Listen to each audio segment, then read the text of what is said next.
Terus ada satu kejadian dia hilang, tiba-tiba kita semuanya JR, tiba-tiba dia hilang. Ternyata dia itu jalan ke Ratu Boko, ke Candi Ratu Boko. Put, lo tahu gak sih? Gue tuh waktu di sana makanin sajen lo, kaget dong kita. Ternyata pada saat dia ngeliat sunrise, pada saat dia di Merapi dia joget lagi. Sama kayak yang dia lagi JR.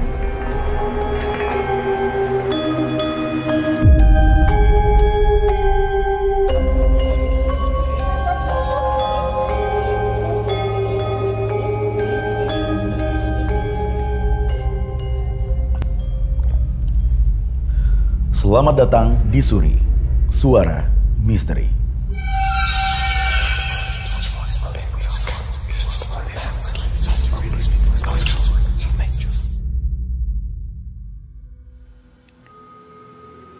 Ada sebuah cerita yang akan disampaikan oleh seorang rekan yang dulunya aktif menjadi salah satu kru kerabat kerja di salah satu stasiun TV. Sudah hadir Putri bersama dengan saya. Apa kabar, Put? Baik, Kak Kris. Apa kabar, Kak Kris? Sehat ya? Sehat banget. Jadi dulu kalau boleh tahu bekerja di stasiun TV itu sebagai apa, Put? Jadi gini, aku tuh berkecimpung di dunia pertelevisian tuh dari 2011. Sampai sekarang sih sebenarnya. Job desk-nya masih sama, wardrobe stylist gitu. Okay. Jadi waktu itu aku sebagai wardrobe di televisi tersebut. Artinya kalau bertugas sebagai wardrobe itu ikut ya? Berarti syuting kemanapun ikut ya? Ikut. Oke. Cerita horor apa yang waktu itu didapatkan oleh seorang kerabat kerja yang kebetulan saat itu ya sampai sekarang masih bertugas sebagai stylist atau wardrobe? Jadi ini Kak, kalau kita nih sebagai kru kan syuting tuh waktunya bisa kapan aja ya. Jadi kayak kalau orang TV tuh nggak kenal tanggal merah, nggak kenal waktu pagi, siang, sore, malam tuh nggak kenal. Tapi sebenarnya kalau kejadian horor selama aku syuting tuh banyak.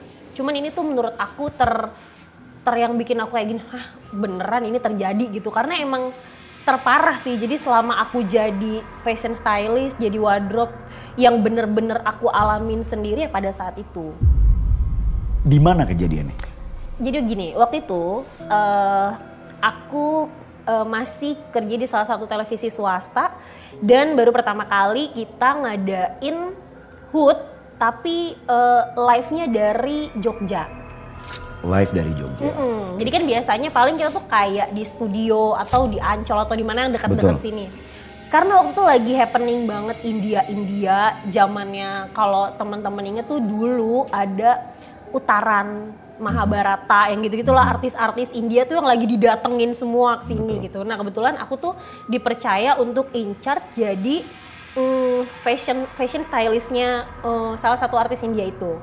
Nah karena udah biasa jadinya akhirnya di sana tuh jadi PIC semua artis India. Semua artis India yang datang. Jadi kita tim, aku kalau nggak salah tuh bertiga atau berempat gitu, itu spesialis artis-artis India yang datang. Gitu. Which is tuh kayak ada 6-10 orang ya mungkin ya. Aku tuh rada-rada lupa karena ini tuh udah dari tahun 2014 atau 2015, jadi beberapa tahun yang lalu. Oh, udah lumayan lama ya? Udah lumayan lama. Hari ini 2023 berarti udah sekitar 8-9 tahun yang lalu. Sekitar itulah. Pokoknya pada saat lagi hype-hype-nya India waktu itu. Jadi gini, sebelum kita berangkat ke Jogja, di Jakarta tuh udah dibekelin cuma satu kata. Nanti di sana kita nggak bisa ngomong sembarangan. Setuju. Karena candi itu tempat yang suci. Betul. Karena Prambanan kan. Terus abis itu jangan ngomong sembarangan, nggak boleh ngomong kasar. Jadi karena sebelumnya tuh ada kejadian, mereka ada sekelompok anak-anak bercanda kayak ngapain lo diem aja, bisu lo kayak candi gitu. Terus tiba-tiba dia nggak bisa ngomong beneran. Itu kita udah dikasih tahu tuh, udah dibekelin itu dari Jakarta. Nah pada saat kesana, jadi gini Kak, kan ada banyak cerita nih, udah mulai masuk aku kan. Ini si artis A ketempelan gitu. Kenapa taunya? Dia lagi JR tiba-tiba bisa nari Jawa. Which is dia dari India loh, dia hujan-hujan. Waktu itu aku nggak ada, ini cerita-cerita dari temenku ya. Dia tadi tiba-tiba naik ke set terus dia nari, jadi penari Jawa. bener-bener penari Jawa. Itu kalau itu yang lihat yang banyak tapi aku nggak lihat. Ini cerita dari teman-teman Aku yang udah fitting, yang udah fitting dan segala macam yang ada di lokasi. Karena kan aku harus rolling kan, aku harus mobile. Si artis India ini baru dateng kan nggak nyampe sebulan lah ya. Itu dia tiba-tiba lagi hujan besar, lari ke tengah, ini udah mulai ketempelan. Lari ke tengah, terus dia nari Jawa. Itu bagus banget, bener-bener jadi penari Jawa. Udah gitu, terus dia pas-pasan sama teman aku. Pas-pasan. Oke lah kita anggap ya udah sih, lu juga sering ngomong pasti orang Jawa kan paling ngomong monggo gitu-gitu kan sering kan. Betul. Gitu. Tiba-tiba dia tuh pas-pasan sama teman aku, dia baru datang. Di kupingnya teman aku LO. Ada jadi dia LO-nya India gitu. Terus dia dibisikin, matanya sambil gitu, monggo gitu. Itu dia orang India baru datang. Yang tadinya joget. Yang tadi itu satu orang nih kita ngomong. Jawa ini. Tiba-tiba dia kan jadi penari Jawa tuh, lagi hujan. Orang-orang lagi pada tenang semua, lagi break, dia tiba-tiba lari ke panggung nari Jawa. Itu belum ngeh kalau dia tuh beneran ketempelan. Sampai akhirnya ada beberapa kejadian nih. Si cewek artis India ini, setelah kita telusuri terakhirnya, kalau kata kuncian di sana, pada saat ada makan bareng itu dia sempat ngomong kasar karena kepanasan. Kayak fuck lah atau apalah gitu. Karena ini kok panas banget sih di sini gitu. Hanya sekedar refleks, istilahnya refleks yang kebetulan nggak sopan mungkin. Iya betul. Akhirnya katanya kalau kata kuncian di sana pada saat kita udah tahu semua itu kayak ditampar gitu Kak sama penunggu keraton. Tapi dia tuh yang kan katanya kan kalau di dunia mereka itu kan ada kasta ya. Nah dia tuh di kasta tertingginya.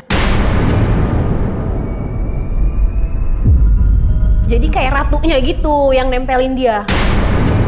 Yang nempelin si artis India cewek ini kayak ratunya gitu pada saat mereka makan siang di keraton. Terus ada satu kejadian dia hilang, tiba-tiba kita semuanya JR, tiba-tiba dia hilang. Semua orang cari, aku lagi cari desainer juga jadi aku gak ada di tempat. Ternyata dia itu jalan ke Ratu Boko, ke Candi Ratu Boko. Dan itu jaraknya nggak deket-deket? Nggak deket, itu jauh banget. Dia udah dress up, dia pakai heels karena dia mau JR. Tiba-tiba hilang, semua orang nyari. Ternyata dia lagi jalan ke Candi Ratu Boko dan ditemuin di deket danau atau apa gitu lah. Siapa yang menemukan dia di Ratu Boko? LO-nya, cewek. Itu dia kayak lagi bingung gitu. Terus aku tuh sempat denger juga antara security-nya, karena kalau dulu artis India tuh pasti difasilitasi bodyguard kan. Bodyguard.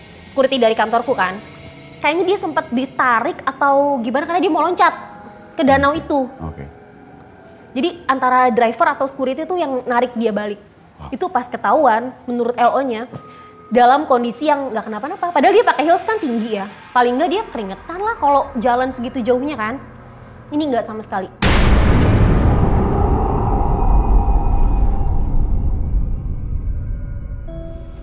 Putri tadi udah cerita tentang satu artis asal India. Ini masih artis yang sama ya? Masih artis yang sama. Dia yang tiba-tiba bisa menari Jawa. Dia juga yang tiba-tiba bisa bahasa Jawa. Dan dia juga yang jalan ke Ratu Boko sendirian. Dari Prambanan ke Ratu Boko sendirian. Nah, cerita kamu di mana? Nah, jadi akhirnya kan kemarin-kemarin aku cuman denger doang dari teman-teman aku aja. Itu aku udah merinding banget kan karena aku basicnya penakut Kak. Terus sampailah aku harus profesional gitu karena kan mereka aku yang pegang kan. Betul. Fitting gitu. Tapi karena dia katanya pengen banget ngelihat sunrise di Merapi, dia pengen naik jeep sama LO-nya. Jadi tuh aku nunggu dia dulu. Wait, berarti kamu dikasih tanggung jawab untuk memegang si artis yang tadi ini? Iya, semua masih artis yang sama ya? Semua, iya. Artis. Akhirnya nih kamu ketemu dia? Akhirnya aku harus datang ke kamarnya dia. Apa yang kamu rasain? Sebelum kamu cerita, apa yang kamu rasain ketika kamu tahu bahwa kamu ditugaskan untuk jadi stylistnya dia? Pada saat aku belum tahu dia ketempelan, aku biasa aja. Pada saat aku tahu dia melakukan hal-hal aneh, ya aku mulai worry lah gitu. Tapi kan aku nggak sendirian pada saat fitting. Aku datang nih Kak ke hotelnya dia, aku tanya. Karena aku lihatnya dia baik-baik aja. Seperti yang tadi aku bilang, kalau dia tuh ketempelannya bukan all the time gitu loh. Jadi kayak Akhirnya jam berapa nih kamu datang ke hotel dia? Pokoknya aku tuh udah standby dari jam 7 pagi, jam 8, tapi dia masih sunrise. Masih sunrise di Merapi?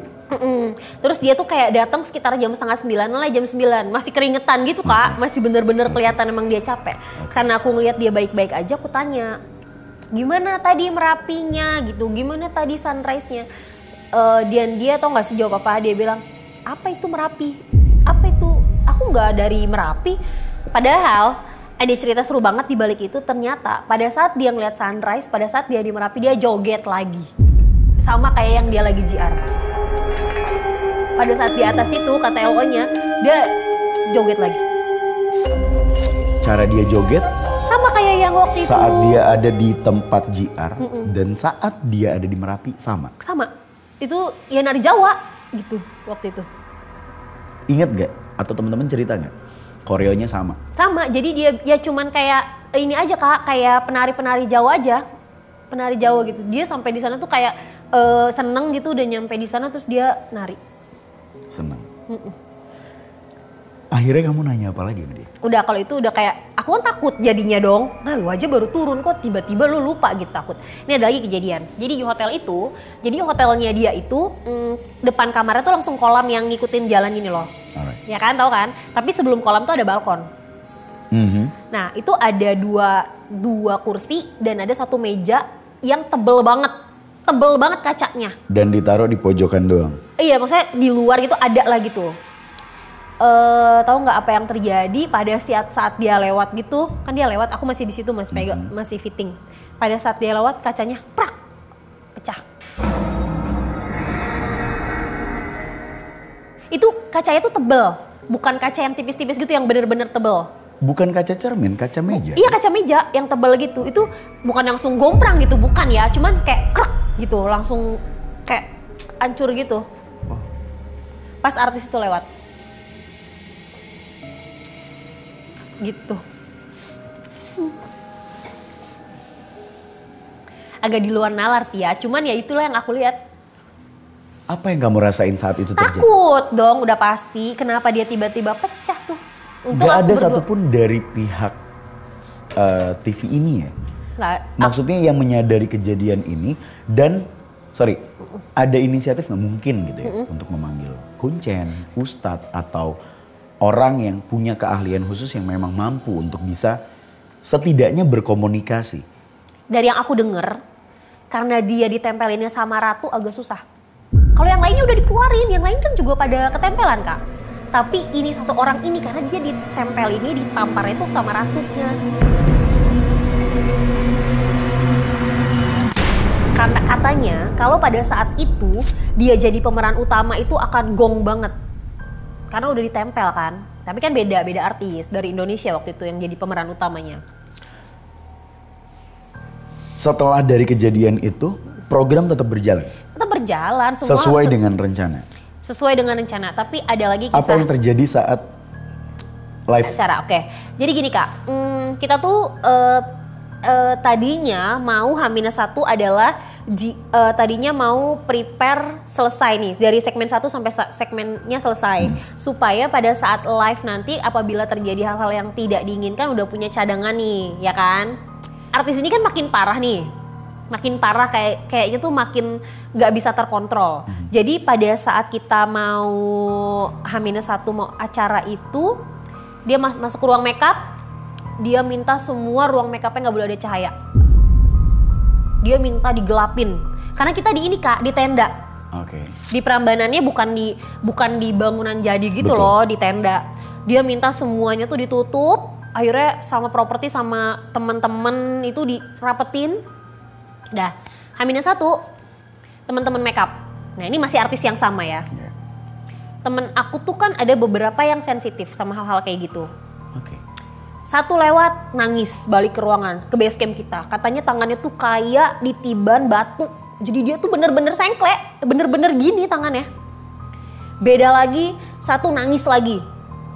Gak ada yang bisa make upin dia pada saat itu. Ada satu temenku wudhu dulu, baca doa dulu supaya bisa sampai selesai. Di pertengahan juga sama, gak kuat. Sakit badannya. Balik lagi dibawa sama temenku yang lain. Sampai satu orang ini juga kayaknya agak punya ini ya, aku bilangnya apa ya, kayak dia bisa juga sih. Kelebihan. Itu sama wudhu dulu segala macem, selesai bisa make upin dia, tapi pas balik juga udah pucet. Nangis juga. Segitu banyaknya loh orang make up, nggak ada yang bisa pegang dia. Jadi sebenarnya bisa dibilang bahwa artis India ini benar-benar ketempelan dari awal sampai acara berlangsung. Iya, pada saat dia pulang. Sampai di make upin. Sampai di make upin itu masih H-1. Okay. Terus tau nggak Kak apa yang terjadi? Dia itu udah prediksi. Dari siang dia udah bilang ke kita. Hari ini tuh nggak akan pernah terjadi. Artisnya? Dia udah bilang, hari ini tuh tidak akan pernah terjadi, kalian tidak akan pernah syuting karena akan hujan besar. Bener.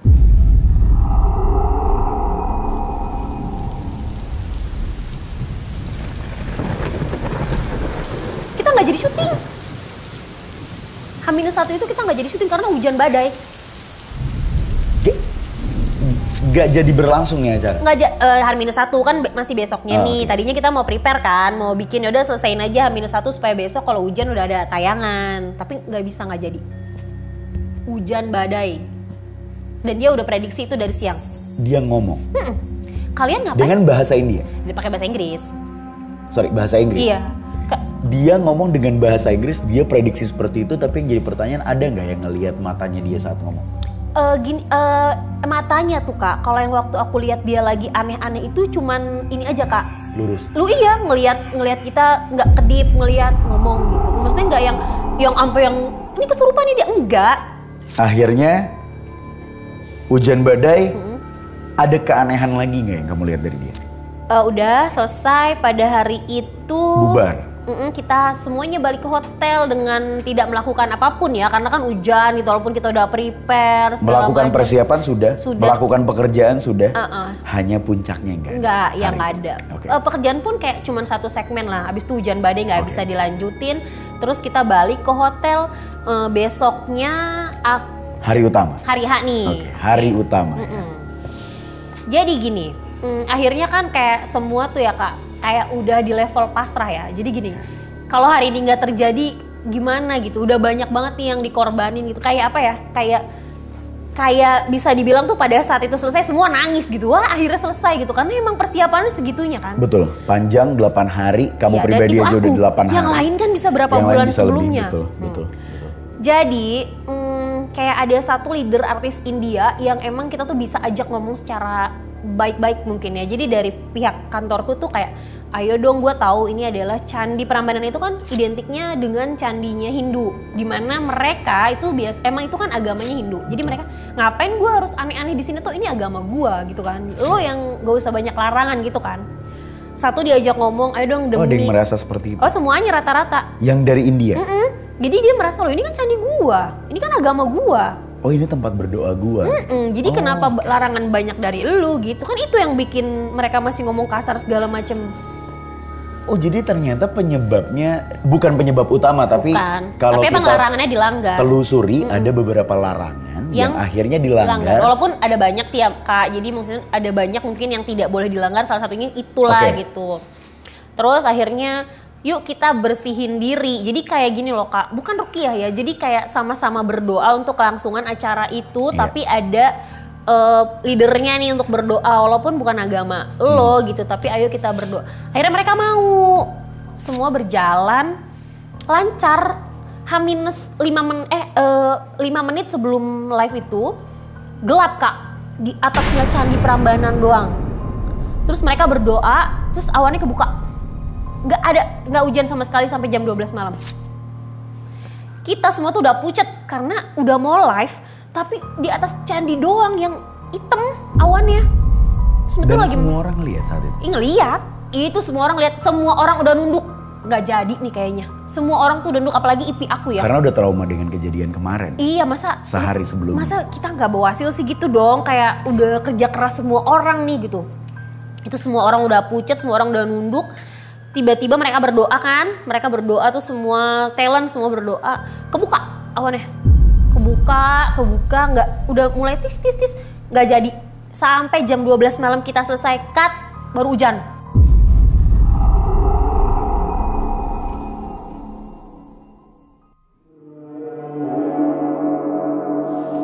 Setelah dari kejadian hujan itu, setelah dari hujan, besoknya live, akhirnya selesai, semua happy?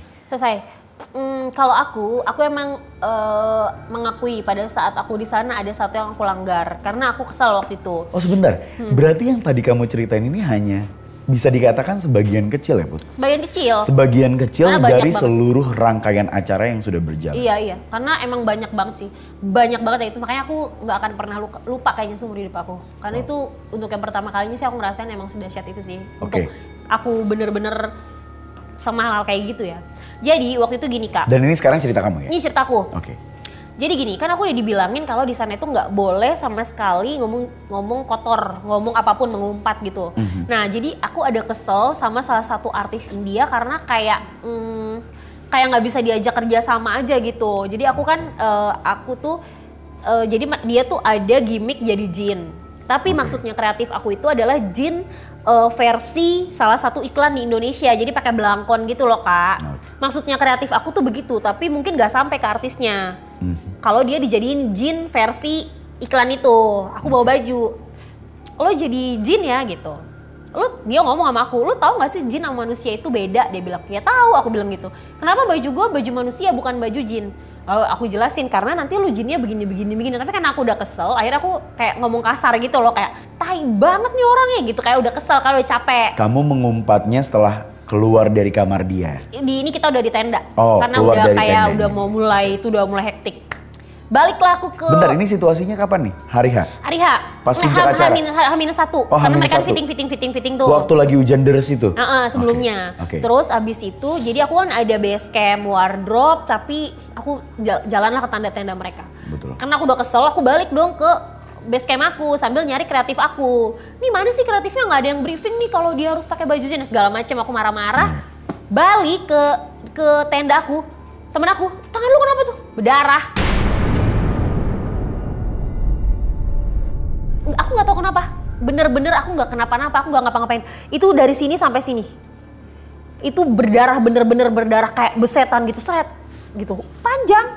Wait, jadi ceritanya kamu memakaikan baju artis India ini sesuai dengan apa yang diinginkan oleh kreatif. Lalu kamu lakukan, dan saat kamu lakukan, artis India ini merasa kayak banyak tanya gitu loh, karena nggak sampai gimmicknya. Beda, mindsetnya beda, mungkin. Nggak, karena belum dijelasin detail sama kreatifnya. Lalu akhirnya, kamu merasa, kok ribet sih? Gue cari dulu ini kreatif gitu, biar kita ngobrol bareng gitu. Akhirnya kamu keluar dari tenda, dan sambil jalan menuju ke tenda wardrobe, artinya base camp kamu, itu kamu mengumpat. Iya, pas keluar gitu kayak anjing nih ngerepotin gitu, kayak aku kesel gitu pas aku sampai tenda. Itu aku nggak megang apa-apa, aku nggak nabrak apa-apa, emang bener-bener kayak jalan biasa aja. Pas aku sampai aku masih kayak nyari ada kreatifku gitu, mana sih ini nih? Terus temanku, tangan lu kenapa tuh? Itu udah segini dari sini sampai ujung.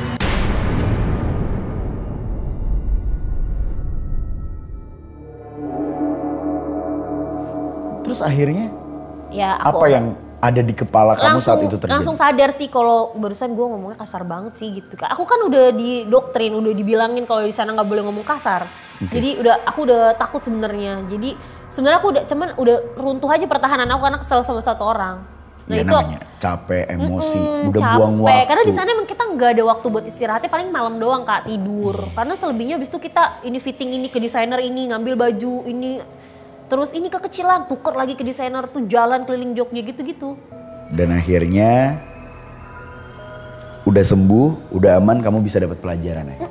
Jadi kayak aku lagi. Yang jadi pertanyaan saat itu posisi udah hujan? Belum, itu semuanya masih prepare. Kan kita kan mulai kan habis maghrib ya, jadi kayak. Rencananya mulai. Nah hujan itu habis maghrib. Wow. Sebelumnya enggak, panas terik kayak biasa aja kita prepare, warawiri semuanya udah dress up, udah rambut, udah on, udah tinggal naik aja. Kamu nggak nanya gitu sama orang pintar yang ada di situ atau kuncen yang ada di situ? Enggak. Nggak ada waktu? Enggak kepikiran juga. Terus aku kayak terlalu banyak kan orang di situ. Kecuali kalau gini, ini wardrobe kuncennya ini baru kita mungkin bisa dikit-dikit gitu. Ini kan enggak kan, karena dia global untuk acara aja. Wow. Gitu. Ada lagi? Ada lagi Kak, kalau ini lucu ya. Jadi kalau ini tuh lucu. Jadi temanku tuh kan ada properti ya. Aku nggak tahu ini ada kaitannya apa enggak sama kejadian ini semua, sama hujan dan lain-lain. Tapi yang jelas dia mengakui sendiri, dia cerita sama aku. Put, lu tahu gak sih pada saat Dia ceritain saat sudah jauh selesai. iya sudah jauh, kita udah balik ke Jakarta segala macam, dan menurut dia itu adalah bercandaan kan. Put, lu tahu gak sih? Gue tuh waktu di sana makanin sajen lo, kaget dong kita. Jadi dia tuh orangnya kayak ini loh Kak Kris, kayak santai gitu loh, orangnya tuh yang kayak kocak-kocak gitu. Oke, kegambar. Jadi kan, orang properti yang santai dan yang merasa bahwa nggak percaya. Udahlah. Iya. Terus akhirnya dia ngomong. Ini udah nyampe Jakarta? Udah jauh, kita lagi syuting reguler lagi biasa. Lu tahu gak sih Put, kayaknya dulu hujan gara-gara gue deh. Dia bilang gitu. Kenapa emang? Waktu di kolong panggung, gue kan lapar. Gue lihat tuh banyak sajen, gue makanin aja, kata dia gitu dong. Hah, lu yang bener. Iya, terus pas gue keluar teman-teman gue, Bang, lu makan apaan bang? Kok lu ngunyah mulu? Ntar gue diambilin sajennya, dibagi-bagiin sama teman-teman propertinya. Tapi dia nggak bercanda kan ngomong kayak gitu? Enggak, emang aku yakin dia sering itu, dia beneran dia makanin sajen, dibagi-bagiin terus ke teman-teman yang lain. Kayaknya hujan gara-gara gue deh Put, gitu dia dengan pedenya. Kita kayak, ya ampun lu yang bener aja lu. Gitu emang, ya sebenarnya gimana ya Kak Kris ya. Ya kan ada orang yang nggak bisa percaya kan sama hal-hal kayak gitu. Ya mungkin dia salah satu orangnya. Satu hal yang bisa banget kita adopsi dari cerita ini ya Put ya, sebenarnya baik kita percaya, ini kalau menurut Kris sendiri, mau kita percaya atau tidak percaya, mau kita peduli atau tidak peduli, satu hal yang harus kita lakukan ketika datang ke tempat baru adalah menghargai, ya nggak sih? Betul banget. Lebih, ya contoh aku punya rumah, tiba-tiba Kak Putri datang, teriak, mana yang punya rumah dan lain sebagainya. Pasti aku nggak akan senang. Iya, betul. Dan itu pun mungkin yang terjadi saat di sana, di tempat tersebut. Iya betul, emang iya sih Kak, emang cuma satu sih kuncinya, kita harus menghargai sih. Menghargai, menghormati, sebenarnya kan kalau kata-kata kuncinya jangan berisik, jangan ngomong jorok, dan jangan ngomong kasar dan lain sebagainya. Sobat pendengar, kalau punya komentar atau mungkin cerita yang sama, silahkan ditulis, diisi di kolom di bawah, karena memang mungkin ada beberapa orang yang pernah mengalami ini ya. Basicnya adalah sih, dimanapun kita berada, kemanapun kita menuju, hormati, hargai, dan tetap jaga sopan santun. Betul. Putri, terima kasih atas ceritanya. Sama-sama Kak Kris. Sampai ketemu lagi dan sukses. Terima kasih banyak. Buat pekerjaannya sebagai penata busana setiap orang-orang hebat yang terlihat di layar kaca. Amin, terima kasih banyak. Salam buat keluarga ya. Siap. Saksikan program ini di jam dan channel yang sama. Saya Christian Chandra. Kris berbicara, pamit undur diri.